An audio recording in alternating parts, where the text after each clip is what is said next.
Buenas tardes, profesor, espero se encuentre muy bien, y en el video de hoy vamos a analizar y a explicar cada uno de los ejercicios realizados para el área de estadística, en el cual se abordará el tema principal, que fue realizar una encuesta de satisfacción al estudiante del área de informática, conteniendo estas distintas preguntas para que el alumno pudiese responder, como por ejemplo el año que está cursando actualmente, la satisfacción con los libros, la frecuencia que utilizan las plataformas de aprendizaje, la utilidad de los materiales de clase, la satisfacción con los laboratorios, si los recursos están actualizados, etc. Para luego basarse en ejercicios como datos agrupados, datos tabulados, puntos de dispersión, chi cuadrado y por último el análisis de varianza. Y sin nada más que añadir, demos profundización a los ejercicios anteriormente mencionados. Año académico actual de los estudiantes. Hemos analizado la distribución de los años académicos de los estudiantes que participaron en la encuesta. A continuación, se presentan los resultados y su interpretación. La moda es 3, lo que significa que el año académico más frecuente entre los encuestados es el tercer año. Esto indica que la mayoría de los estudiantes que respondieron a la encuesta se encuentran en su tercer año de estudios. El promedio de los años académicos es 2,94. Este valor está muy cercano al tercer año, lo que refuerza la observación de que la mayoría de los estudiantes están en su tercer año. La mediana es 3, lo que indica que el valor central de los datos, cuando sean ordenados, es también el tercer año. Esto confirma que al menos la mitad de los estudiantes encuestados están en su tercer año o en años inferiores. La desviación estándar es 0,95, lo que sugiere una variabilidad moderada en los años académicos de los estudiantes. La mayoría de los datos se encuentra cerca del promedio. La varianza es 0,91, que es una medida de dispersión de los datos alrededor del promedio. Una varianza baja indica que los datos no están muy dispersos. El cuartil 2, el percentil 50 y el decil 5 son todos 3, lo que indica que el 50% de los estudiantes se encuentran en su tercer año o en años inferiores. Esto muestra que el tercer año es una etapa común entre los encuestados. Estos resultados proporcionan una visión clara de la distribución de los estudiantes según su año académico, siendo el tercer año más representado en muestra de datos. Bueno, profesor, sigamos con el siguiente análisis, que son los datos tabulados. Como ven en pantalla, se seleccionó una pregunta de la encuesta que es: ¿cuántas horas dedicas al estudio semanalmente? Lo que ven en pantalla, aquí en esta parte, está toda la respuesta de los 100 encuestados. Para poder calcular promedio, varianza, desviación estándar, moda, mediana o cuartil, se necesita sí o sí crear una tabla de datos tabulados. Para esto se selecciona o se identifica la hora mayor con la hora menor y se restan para poder usar una fórmula del logaritmo, y en este caso nos dio 3. Entonces el 3 sería el salto de los intervalos superior e inferior, como ven en pantalla, del 0 al 3, del 3 al 6, del 6 al 9, del 9 al 12 y del 12 hasta el 24, que sería la hora mayor. En la tabla también está la frecuencia nomás de los datos, la cantidad, de que es como cuánto se repiten, la frecuencia acumulada, la relativa, la porcentual.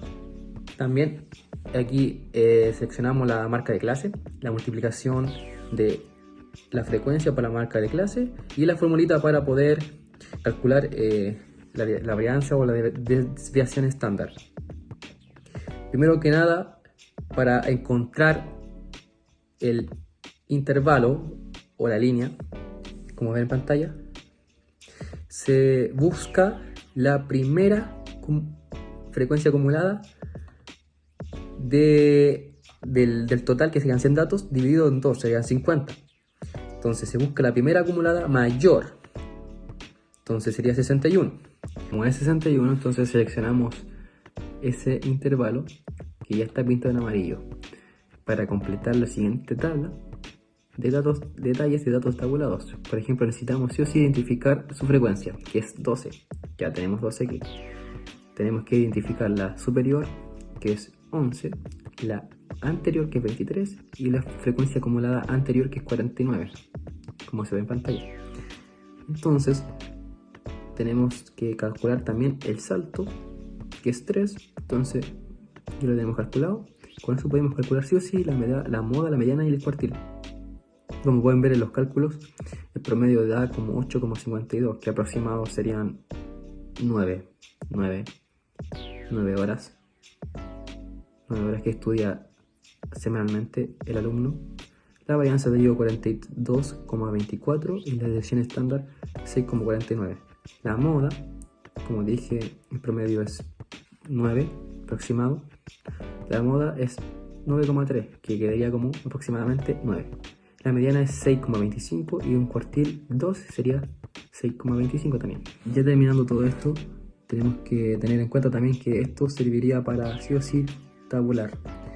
De pasar de matriz, como ven en pantalla, a una tabla con intervalos, para poder sí o sí tener los cálculos necesarios para analizar la estadística. Entonces, con la pregunta ¿cuántas horas dedicas al estudio semanalmente? La mayoría, como se puede ver aquí, estudian 9 horas. La mayoría. De los 100 encuestados, la mayoría estudian 9 horas semanales. Eso podríamos decir que es una conclusión. Bueno, en la siguiente hoja nos encontramos con el punto de dispersión, donde la tabla corresponde a horas semanales de estudio, siendo esta la X, y la Y, hora del área de programación semanal. Lo que principalmente se desarrolló fue crear los gráficos exponenciales, lineal, logarítmico, polinómico de grado 2 y por último el potencial. Pero ¿con qué finalidad se realizaron? Pues para saber cuál R de Pearson era el más alto, ya que con este dato podíamos saber cuál era la mejor asociación y poder realizar el siguiente paso, que eran las preguntas de estimación, el cual se compone de la siguiente manera. La primera dice estimar las horas semanales en el área de programación si las horas semanales de estudio fueron 12 horas. En respuesta, y viendo que el R de Pearson elegido fue en el gráfico exponencial, se reemplazó la X quedando en 12 y multiplicándolo por el R de Pearson, que fue 0,6951, dando como resultado 8.3412, siendo esta la estimación en horas semanales. Y la segunda pregunta, siendo de comparación, se preguntaba cuántas horas semanales de estudio se necesitan para alcanzar un mínimo de 10 horas semanales en el área de programación, por lo cual se buscó la pendiente y el intercepto, dando como resultado 0,815 y menos 1,413 respectivamente. Utilizando el modelo de regresión lineal, se aplicó la fórmula X es igual a 10 menos el intercepto partido a la pendiente, dando como resultado y respuesta a un valor aproximadamente de 14 horas semanales para alcanzar un mínimo de 10 horas de programación.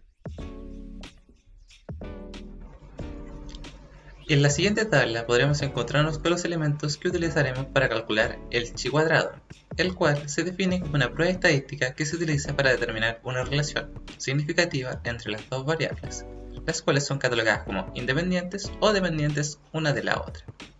Las variables seleccionadas para la realización de este ejercicio es la cantidad de años cursados por un estudiante y se utilizan los recursos entregados por la plataforma. En esta asumiremos entre un 1% y un 5% de significancia. Las hipótesis serán si los años son dependientes de los recursos y las variables están relacionadas. Para realizar el ejercicio debemos generar una tabla con las dos variables. Esto nos permitirá ordenar los datos y conocer el total de los mismos.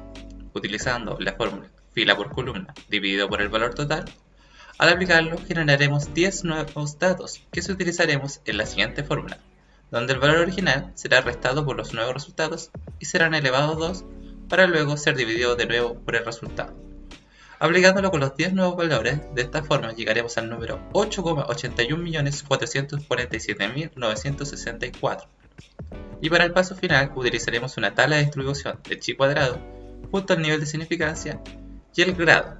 Podremos comprobar si nuestros resultados son correctos. En el caso del 1%, la tabla nos da 13,27, provocando que nuestro resultado sea menor. Esto significa que la hipótesis en donde ambas están relacionadas es correcto.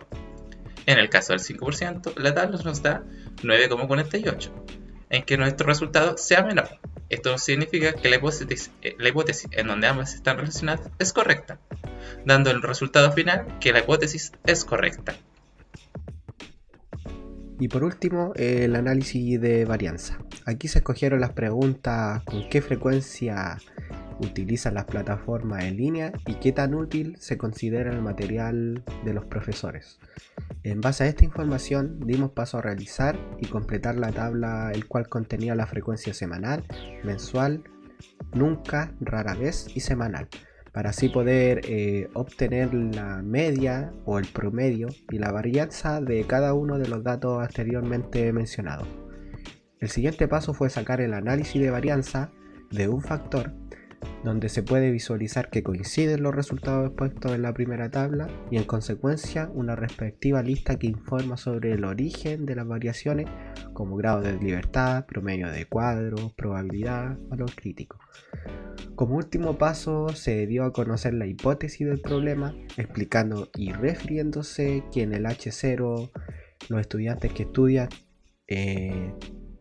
más tienden a valorar positivamente el material dado por el profesor.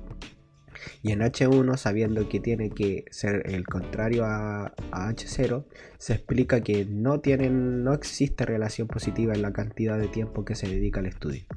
Por lo cual la conclusión de la hipótesis se refiere a que nunca existió una relación entre las dos variables según la regla de decisión, y en consecuencia se rechaza C0 y se acepta H1. Y bueno, ese fue el trabajo realizado junto a mis compañeros, donde pudimos aprender y resumir todo el ramo de la estadística en el semestre, proporcionando la respectiva encuesta realizada con nosotros mismos, donde de manera detallada y profundizada con cada uno de los ejercicios aprendidos en estos meses. Espero que les haya gustado nuestra presentación y sin nada más que añadir, muchas gracias por su atención.